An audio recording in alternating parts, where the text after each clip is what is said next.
Trump, NKorea's came back on for summit from left, former North Korean military intelligence chief Kim Yong-chul, left President Donald Trump, and Secretary of State Mike Pompeo, right, walk from the Oval Office, Friday, June 1, 2018, in Washington.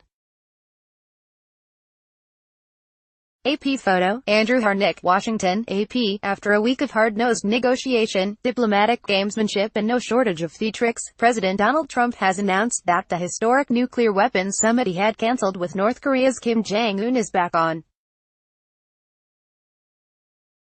The June 12 meeting in Singapore, the first between heads of the technically still warring nations, is meant to begin the process of ending North Korea's nuclear program, and Trump said he believes Kim is committed to that goal. The announcement puts back on track a high-risk summit that could be a legacy-defining moment for the American leader, who has matched his unconventional deal-making style with the mercurial Kim government. Despite recently envisioning Nobel laurels, Trump worked on Friday to lower expectations for a quick breakthrough. "We're going to deal, and we're going to really start a process," Trump said. He spoke from the South Lawn of the White House after seeing off a senior Kim deputy who spent more than an hour with him in the Oval Office.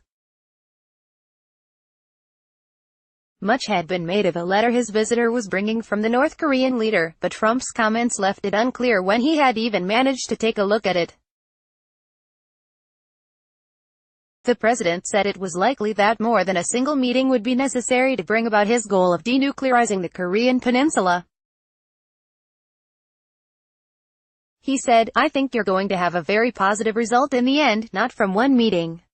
In the latest sign of hostility cooling down but hopes kept in check, Trump said he had unilaterally put a hold on hundreds of new sanctions against the North without Kim's government even asking. "I'm not going to put them on until such time as the talks break down," he said. "I don't even want to use the term maximum pressure anymore," Trump added, referencing his preferred term for the punishing U.S. economic sanctions imposed on North Korea in response to its nuclear and ballistic missile tests. But he said he would not remove current sanctions until the North took steps to denuclearize.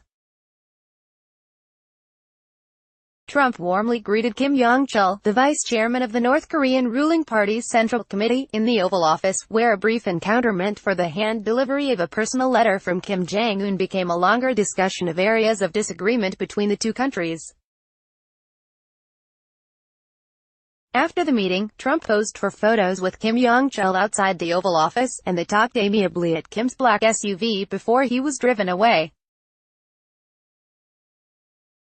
Trump told reporters he hadn't yet read the letter from the North Korean leader and added with a smile, "I may be in for a big surprise, folks." But minutes earlier, he had described the note as a very interesting letter, and teased journalists about revealing its contents. Later Friday, Deputy White House Press Secretary Hogan Gidley confirmed that Trump had read the letter, but he did not reveal its contents. Plans for the meeting in Singapore had been cast into doubt after Trump suddenly announced his withdrawal last week, only to announce a day later that it could still get back on track. White House officials cast the roller coaster public statements as reflective of efforts by each leader to test the resolve of the other. Trump cited increasingly bellicose statements from the North, and ignored messages about summit logistics, when he announced he was backing out of the summit in a strongly worded letter. He cited tremendous anger and open hostility by Pyongyang but also urged Kim Jong-un to call him. By the next day, he was signaling the event could be back on after a conciliatory response from North Korea. Within days, 3 teams of officials in the U.S., Singapore and the Korean Demilitarized Zone began meeting on preparations for the summit. Trump has declined to publicly acknowledge whether he's spoken directly with Kim Jong-un ahead of the talks. Kim Yong-chul, whisked to the Oval Office by White House Chief of Staff John Kelly, is the most senior North Korean to visit in 18 years, a symbolic sign of easing tensions after fears of war escalated amid North Korean nuclear and missile tests last year. Questions remain about what a deal on the North's nuclear weapons would look like.